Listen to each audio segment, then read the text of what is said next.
ISO is all about the sensitivity of the camera, nothing else. So for now, I'm shooting my 8D with 640. And then my Mark II iko na 850, the native ISO, which natumia kushoot na yenyewe. So this is 8D iko na 640. Like nimesema, pay attention to the footage of 8D. So let's increase the ISO for 8D. Iko 640 right now. So I want just to put the ISO of 8D to 1000. There's a lot of light. Camera imekuwa more sensitive with light. And then let's put the 2000 I mean. A lot of light imeingia kwa 8D. So the light may penetrate kwa lens because camera imekuwa so sensitive to the light. So let's just reduce the ISO to, let's say 40, 800. Let's reduce to 50. There's a darkness in the 8D camera. So camera imekuwa less sensitivity. So make sure that we understand. Kama unaenda kushoot, make sure that you observe the environment of the room, ama the environment of the function unaenda kushoot, and then maybe kama una shoot outdoor, you can put maybe ISO kwa outdoor. Kama una shoot maybe kwa room, there's maybe enough light, unaweza cheza tu na yenyewe because you need to balance with the two component ambayo tujapitia, that is aperture and shutter speed.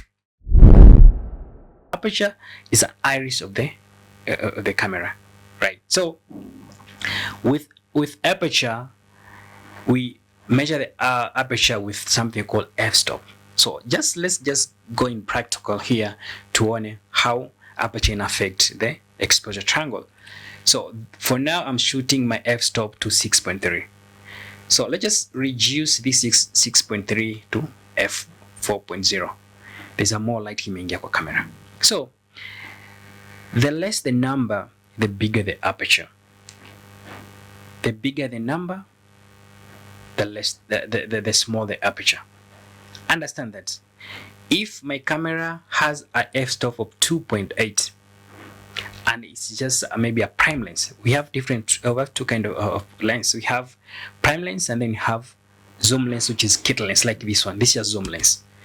Iko na focal length. But if you have a prime lens, iko na fixed focal length. Huwezi zoom. So prime lens maybe zinakuja na 1.8, 2.8 na depend.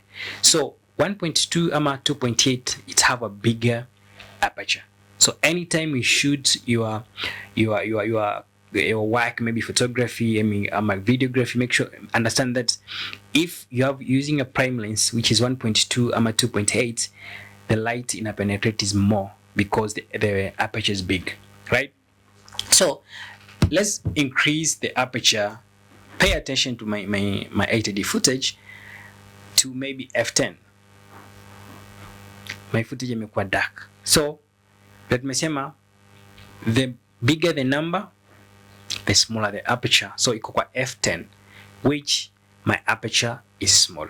So the amount of light in a penetrate kwa lens is less. So what is shutter speed?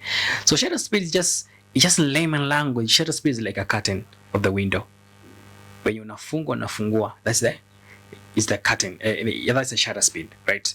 The time when I take kufunga the lens, the curtain, and the time when I take kufungua the curtain. So we measure the shutter speed with fraction of the number: 1 of 25, 1 of 30, 1 of 40, 1 of 60.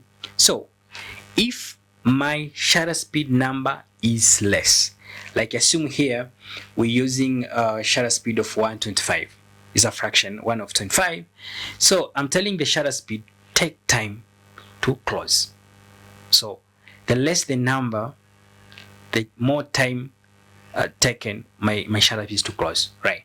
So if I go to maybe 1 of 100, right?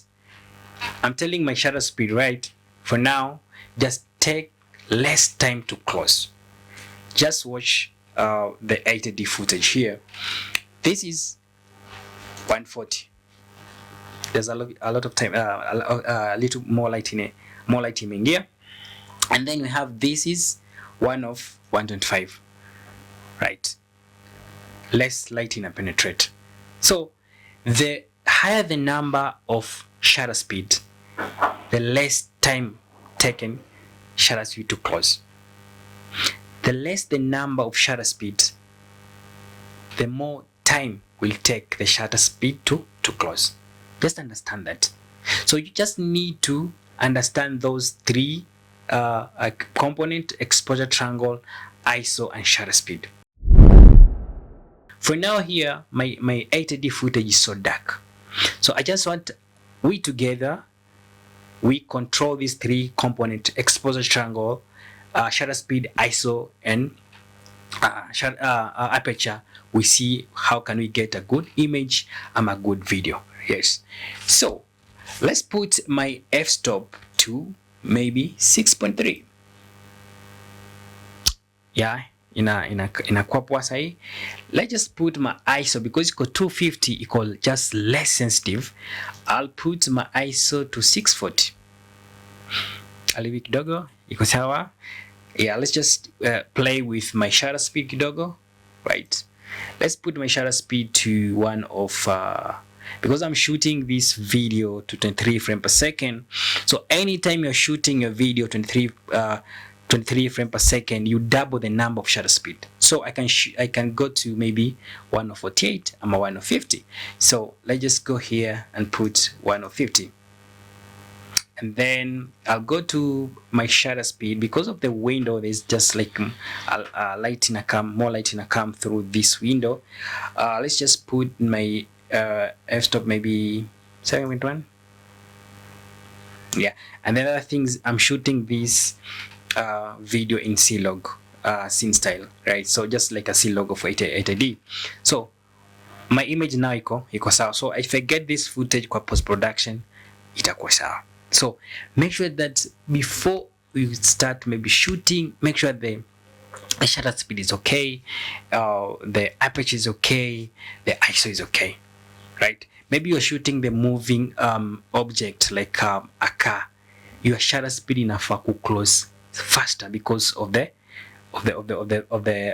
movement of the image, movement of maybe a car or what. Because anytime your shutter speed ina take more time to close, the product itakuwa na blurry because there's a lot of motion kwa image zako ama kwa your subject, right?